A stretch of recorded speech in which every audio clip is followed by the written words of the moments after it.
Hay lugares en este mundo donde la línea entre lo sagrado y lo profano es tan delgada que puede romperse con un simple suspiro. Lugares donde las plegarias se convierten en maldiciones y donde la fe puede ser la llave que abre puertas que jamás deberían abrirse. Esta noche les traigo una historia que el Vaticano ha intentado mantener en secreto durante décadas. Una historia que me fue confiada por el último exorcista que intentó salvar el alma del padre Marcos Hernández, un hombre de Dios que eligió el camino de las tinieblas. Les advierto, lo que están a punto de escuchar no es una historia más de terror. Es un caso que cambió para siempre la manera en que el Vaticano maneja las investigaciones de actividad demoníaca. Si son sensibles a temas relacionados con posesiones demoníacas o manifestaciones paranormales extremas, este podría ser el momento de dejar de escuchar. Santa Cruz de las Ánimas, un pueblo perdido en las profundidades de la Sierra Madre Oriental, en el estado de Hidalgo, México, año 1985. Un lugar donde las nubes bajas se arrastran entre los pinos como almas en pena y donde el aire mismo parece susurrar secretos ancestrales. Este pueblo, cuyo nombre real ha sido modificado por decreto papal, se encuentra enclavado en un valle rodeado de montañas que los lugareños llaman Los Guardianes, debido a su inquietante similitud con figuras humanas cuando las observas al atardecer. La historia comienza con la llegada del padre Marcos Hernández, un sacerdote de 31 años, egresado con honores del seminario de la Ciudad de México. Sus superiores lo describían como un hombre de fe inquebrantable, un ejemplo viviente de devoción y humildad. Nadie podría haber predicho que este mismo hombre terminaría protagonizando el caso de posesión más aterrador en la historia moderna de la Iglesia. La parroquia de Santa Cruz de las Ánimas no era como cualquier otra iglesia. Construida en el siglo XVII, sobre lo que los habitantes originarios consideraban un portal al inframundo, sus muros de piedra volcánica negra parecían absorber la luz en lugar de reflejarla.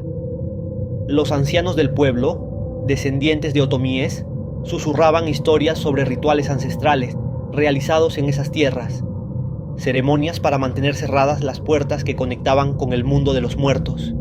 El padre Marcos llegó un martes 13 de marzo. Los registros parroquiales señalan que desde su primera misa, algo pareció cambiar en el ambiente del pueblo. Las velas del altar comenzaron a consumirse más rápido de lo normal, derritiéndose en formas que no parecían normales, que parecían rostros atormentados. Los confesionarios emanaban un olor dulzón y putrefacto que aparecía y desaparecía sin explicación. María Dolores Quintana, la anciana sacristana que aún vive para contar esta historia, fue la primera en notar los cambios en el comportamiento del padre Marcos. Al principio eran cosas pequeñas. Nos relató en una entrevista exclusiva.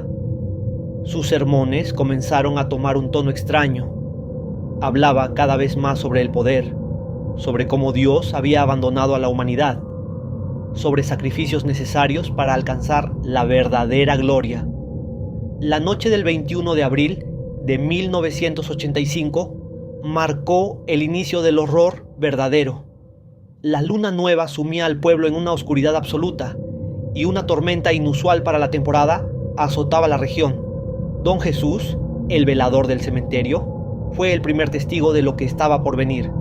Vi al padre Marcos entrar al camposanto cerca de la medianoche, declaró posteriormente a los investigadores del Vaticano. Llevaba la Biblia bajo el brazo y una bolsa de cuero que goteaba algo oscuro. Cuando me acerqué a preguntarle si necesitaba ayuda, me miró. Sus ojos eran completamente negros, como pozos sin fondo. Los registros policiales, que posteriormente fueron confiscados por la iglesia, indican que esa misma noche desaparecieron 3 tumbas recientes del cementerio.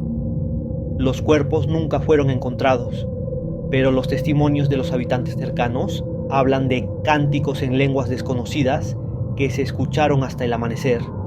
El ritual que el padre Marcos realizó esa noche está parcialmente documentado en las notas que dejó en su diario personal, encontrado años después, oculto en las catacumbas de la iglesia. Las páginas, escritas con una caligrafía cada vez más errática, describen un ritual de sacrificio que requería la esencia vital de 3 almas recién separadas de sus cuerpos terrenales y la sangre de un cordero negro nacido en luna llena. Lo que sucedió en las semanas siguientes desafía toda lógica y razón. El padre Marcos comenzó a realizar milagros que atrajeron la atención de pueblos vecinos, pero estos no eran los milagros de un santo, eran manifestaciones de un poder oscuro y antinatural. Testimonios recopilados por el investigador eclesiástico, padre José María Velasco, describen eventos perturbadores. Vi cómo hacía crecer flores negras del suelo árido, pero cuando las tocabas, se convertían en cenizas y dejaban ampollas en la piel, relató una testigo. Durante una misa, convirtió el vino en sangre real, caliente y espesa. Algunos bebieron, 3 de ellos enloquecieron esa misma noche, declaró otro testigo. Los registros médicos del hospital regional documentaron un incremento alarmante en casos de posesión masiva, niños hablando en lenguas que no eran las suyas de nacimiento, ancianos levitando durante el sueño, y lo más perturbador, personas que aseguraban haber visto sus propios rostros pudriéndose en los espejos. La transformación física del padre Marcos fue gradual pero innegable. Su piel adquirió un tono grisáceo, como el de un cadáver, pero seguía vivo y más activo que nunca. Sus ojos, antes de un cálido color café, se volvieron completamente negros, sin iris ni pupila visible. Su voz cambió, adquiriendo un timbre que hacía que los perros aullaran y los niños lloraran al escucharlo. Rosario Méndez, la cocinera de la parroquia, fue la última persona que lo vio comer. Ya no tocaba los alimentos normales, nos contó entre lágrimas. Lo encontré una noche en la cocina. Estaba devorando ratas vivas. Cuando me vio, sonrió y su boca estaba llena de dientes puntiagudos, como los de un tiburón. El poder del padre Marcos crecía día a día y con él su influencia sobre el pueblo.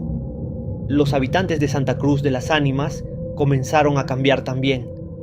Las misas nocturnas se convirtieron en rituales, donde los feligreses entraban en trances colectivos. Testigos de pueblos vecinos reportaron ver luces rojas emanando de la iglesia y escuchar cánticos que no podían haber sido producidos por voces humanas. El 13 de octubre de 1985, el Vaticano finalmente respondió. 3 helicópteros militares aterrizaron en las afueras de Santa Cruz de las Ánimas, transportando al equipo de intervención más poderoso que la iglesia había reunido desde el 2800 caso de Annelies Michel. 5 exorcistas de élite, liderados por el legendario padre Giuseppe Salvatore, conocido en los círculos internos del Vaticano como el último recurso. Lo que encontraron superó sus peores pesadillas. El pueblo entero estaba sumido en una oscuridad antinatural, a pesar de ser mediodía. El aire olía a azufre y carne putrefacta. Los pájaros yacían muertos en las calles, con los ojos convertidos en piedra negra. La iglesia ya no era una iglesia, escribió el padre Salvatore en su informe clasificado. Las paredes sangraban, literalmente sangraban. Las estatuas de los santos habían cambiado. Sus rostros mostraban expresiones de agonía, y algunos testigos juraron verlas llorar lágrimas de sangre.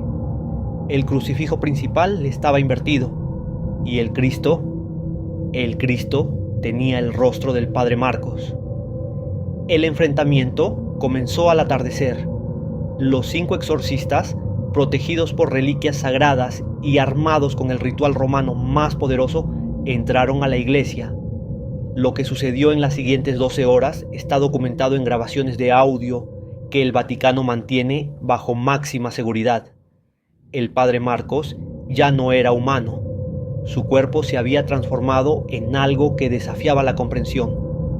Los testigos describieron a una criatura de 3 metros de altura, con múltiples extremidades y una piel que cambiaba constantemente, mostrando rostros atormentados que gritaban en silencio. Llegaron tarde. La voz del padre Marcos resonó con un eco sobrenatural. Ya no es mi alma la única que le pertenece al oscuro. Todo el pueblo es suyo. Los habitantes del pueblo, todos ellos, comenzaron a convulsionar simultáneamente. Sus ojos se volvieron negros y de sus bocas emergieron sombras que tomaron forma en el aire. El padre Salvatore describió el momento como el apocalipsis en miniatura. Durante el ritual de exorcismo, la verdad emergió como un horror aún más profundo. El padre Marcos no había vendido solo su alma, había encontrado una forma de multiplicar el pacto. Cada confesión que había escuchado, cada comunión que había dado, cada bendición que había otorgado, todas eran parte de un ritual mayor que conectaba las almas de los feligreses con las fuerzas infernales. El precio de su poder no solo lo había condenado a él, sino a generaciones enteras. El exorcismo duró 3 días completos. De los 5 exorcistas, solo 2 sobrevivieron. El padre Salvatore quedó permanentemente ciego y su compañero superviviente nunca volvió a hablar. El padre Marcos desapareció físicamente, pero no sin antes dejar una última maldición. Sus últimas palabras, registradas en la grabación del Vaticano, fueron: "Lo que comenzó aquí es solo el principio.